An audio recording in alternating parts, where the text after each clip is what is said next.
ඔයාලා හැමෝටම මගේ වීඩියෝ එකට ඔයාලව සාදරයෙන් පිළිගන්නවා.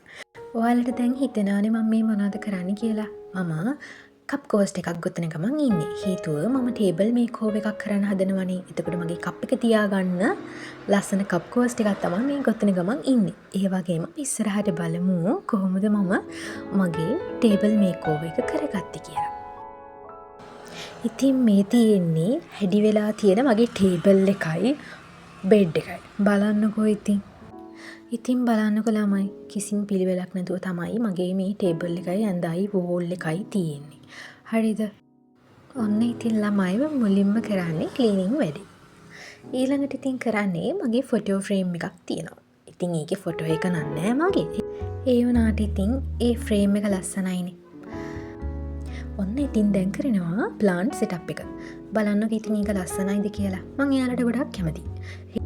හැබැයි ඉතින් ඒ ප්ලාන්ට් එක ඉල්ලගත්තේ මම මගේ යාළුවාගෙන්. ආසාවෙන් මම ඉතින් එයාලට වතුර දාලා එයාලා පරිස්සමෙන් බලා ගන්නවා. හේතුව ඉතින් යාළුවාගෙනේ. ඔන්න ඉතින් බලන්නකෝ එයාලගේ ලස්සන. ඔන්න ඉතින් දැන් තමයි වැඩේ පටන් ගන්න හදන්නේ. මුලින්ම ඉතින් මගේ මේ ෆයිල්ස් ටික මගේ මේ නෝට් ගන්න ඒවා ඒ ටික ඔක්කොම සෙටප් කරගමු. ඊට පස්සේ මගේ ඩයරි එකකුත් තියෙනවා. ඒ වගේම ඔන්න ඉතින් ඔය තියෙන්නේ අපේ කුරාන් එක. ඉතින් ඒවත් තියෙනවා. ඊට පස්සේ ඉතින් මම අලුතෙන් ගත්ත නෝට්බුක් ඩයරි එකක් තියෙනවා. ඊළඟට ඉතින් සෙටප් කරන්න හදන්නේ දැන් ඉතින් ඔය පිළිවෙලක් කරන ගමන් ඉන්නේ. ඊට පස්සේ මගේ යාළුවා මට දුන්නා මැන්ඩලා බුක් එකක්. මං දැන් ලොකු ළමයෙක් කියනවාට ඉතින් මං හැමදාම කැමතියි ඔය වගේ පෑන් වලට පාට පෑන් හයිලයිට් මේ කලර් පෙන්සිල්ස් ඒවට තමයි ඉතින්. ඔන්න එයාවත් ඉතින් දාලා සෙටප් කරගත්තා. ඊළඟට තමයි ලස්සනම දේ තියෙන්නේ. මේ තියෙන්නේ මං අලුතෙන් ගත්ත බෝල් එක. එතකොට එයාගේ ඔය තියෙන මල නම් මං ගත්තේ වෙනම. ඔන්න ඉතින් මගේ ලස්සන බෝල් එකත් සෙටප් කරලා ලැප් ඇන් අනිත් දේවල් හැමදේම ඇරේන්ජ් කරන ගමන් මම මේ ඉන්නේ. හඳුන්කුරු වලට මං ගොඩක් කැමතියි. හවස් වුණා නම් ටී එකක් හදාගෙන ඇවිල්ලා හඳුන්කුරුවත් පත්තු කරලා වින්ඩෝ එකත් ඕපන් කරගෙන තමයි මං ඉන්නේ. ඔන්න ඉතින් බලන්නකෝ මං ඇරේන්ජ්මන්ට් ටික ඔක්කොම කරන ගමන් මම ඉන්නේ.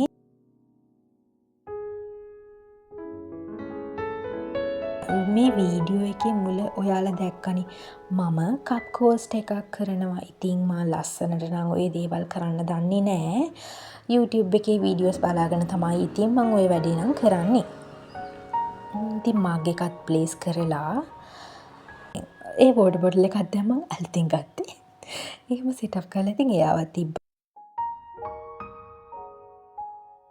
ඊළඟට ඔය තියෙන්නේ මගේ මේකප් පවුච් එක. ඒකේ තමයි මගේ මේකප් ඉන්ස්ට්‍රුමන්ට්ස් ඔක්කොම තියෙන්නේ. ෆයිනලි ඔන්න ඉතින් මං හැමදේම ඇරේන්ජ් කරලා මගේ ටේබල් මේකෝවර් එක කරගත්තා. මං දැන් ඔන්න ආය අලුත් වැඩක් පටන් ගන්න හදන්නේ. ඔයාලා දැක්කනේ කලින් මගේ වෝල් එක නිකන් එම්ටි. එහෙම කාලයක් මං එහෙම තියාගෙන ඉන්න කැමති වුණා. ඊට පස්සේ මට හිතුණා ලස්සන මොන හරි Pinterest එකකින් මේව ඩවුන් print කරලා මට ඕන දේවල් කරගමු කියලා. ඔන්න ඉතින් මං ඒ ටිකත් කට් කරලා අරගත්තා. වෙලා බලනකොට දැන් ඉතින් රෑ එකටත් ළඟයි. ඔන්න බඩගින්න කාවා. ඊට පස්සේ බිස්කට් එකකුත් කාලා මට ඉතින් හිතුණා ළමයි තනිකර ෆොටෝස් වලින් විතරක් කවර් කරන්න නැතුව රිබන් වලින් මොන හරි කරමු කියලා. ලොකුවට ඉතින් එක හැඩ වැඩ දාන නම් මන් දන්නේ නෑ. ඊට පස්සේ ඉතින් මම බේබි රිබන් රෝලක් අරගෙන චුටි බෝ හැදුවා. ෆයිනලි ඔන්න කරගත්තා. දැන් ඉතින් තියෙන ලස්සන වීව් එක ඔයාලා බලන්නකෝ. ඇත්තටම මං නම් මේ වැඩේට කැමතියි. ටිකක් පොඩි ළමෙක් කරා වගේ තමයි. ඒ වුණාට ඉතින් ලස්සනයි නේද? ඉතින් ඔයාලත් බලන්නකෝ මගේ ටේබල් මේකෝවර් එක ලස්සනයිද කියලා. එහෙම ලස්සනයි නම් මට කමෙන්ට් එකක් දාලා තියන්න ඔය ලස්සනයි කියලා. එතකොට මට ගොඩක් සතුටු හිතෙනවානේ. ඔය වැඩ ටික ඔක්කොම කරලා මං ඊයේ රෑ නිදාගත්තා. ඇත්තටම වීඩියෝ එක එඩිට් කරන්න වෙලාවක් තිබ්බේ නෑ. ඔන්න ඉතින් මං උදේම නැගිටලා කර්ටන් දෙක ඩ්‍රෝ කරලා බලන්නකෝ තියෙන වීව් එක. ඇත්තටම කැමතියි.